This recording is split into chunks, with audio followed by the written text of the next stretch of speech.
yılbaşı kutlamaları İslam kültürünün dışında İslam'la daha doğrusu ilgisi olmayan tamamen Hristiyan kültürüne ait bir olgudur.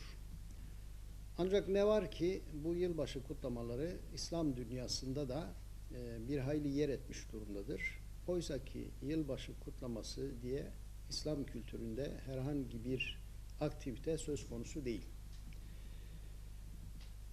Bir Müslümanın yılbaşı kutlamalarına iştirak etmiş olması şunu gösteriyor. Yani Müslüman konjonktürel bir şekilde hakim olan kültürün etkisi altında kalmış olmaktadır. Oysa ki bir Müslümanın görevi kendine özgü olan kendi İslam kültürünü yerleştirmek ve yaşamaktır. Nitekim Hazreti Peygamber Efendimiz bir hadisinde şöyle buyuruyor. Kim ki bir kavme benzerse o da onlardandır. Bizim meselemiz bize düşen Hristiyanların kültürüne ait olan yılbaşı kutlama ve eğlencelerine katılmak değil, bir yılbaşı söz konusu olduğunda bir zaman dilimi olarak bunu değerlendirip bir yılın muhasebesini yapmak, bu bir yılda, geçen bir yılda Allah'a karşı, kendimize karşı, milletimize karşı ne gibi şeyler yaptığımızı muhasebe etmektir. Yani bir yılın muhasebesini çıkarmaktır. Ve gelecekte yaşayacağımız yıl içinde hayırlı, güzel planlar yapmaktır. Ama bakıyoruz ki birçok Müslüman kendi kültüründen olmayan yılbaşı gibi birçok olguya dalmış vaziyettedir. Yani şu soruyu sormak lazım. Müslümanlara ne oluyor ki yılbaşında içinde birçok haramın işlendiği yılbaşı eğlencelerine katılıyor?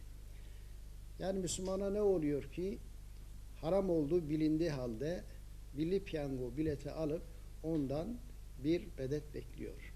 Kendi yılbaşısı olan Hicri 1439'u hatırlamaz ama Noel ve yılbaşı kutlamalarını sanki kendisinin öz kültürüymüş gibi onu ya kendisi kutlar ya da en azından yapılan kutlamalara katılmaktadır.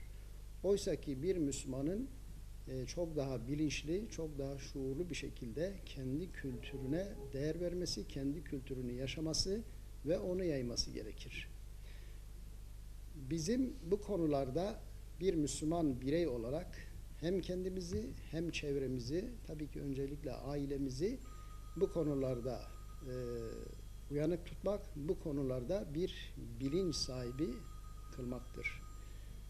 Bunu yapmadığımız zaman zaten var olan kültürel yozlaşmaya biz de bir nevi katkıda bulunmuş oluruz ki Müslümanın görevi kendi dini adetlerini, örfünü, adetini, kültürel aktivitelerini en iyi bir şekilde yaşamak ve yerleştirmektir. Milli piyango bileti alan arkadaşlarımız için söylüyorum.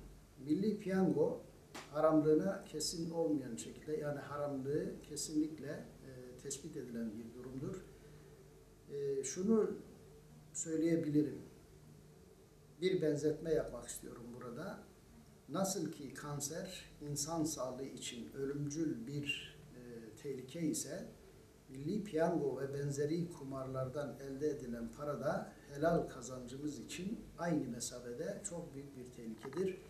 Ve duyduğumuz, bildiğimiz kadarıyla milli piyangodan çok büyük para kazananlar daha sonraki hayatlarında çok büyük felaketlerle karşılaşmış ve birçoğu ekmeğe muhtaç hale gelmiştir.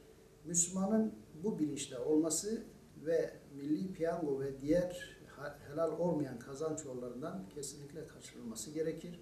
Bu bizim insani ve İslami görevimizdir. Bu konuda çok daha hassas olmak gerekir.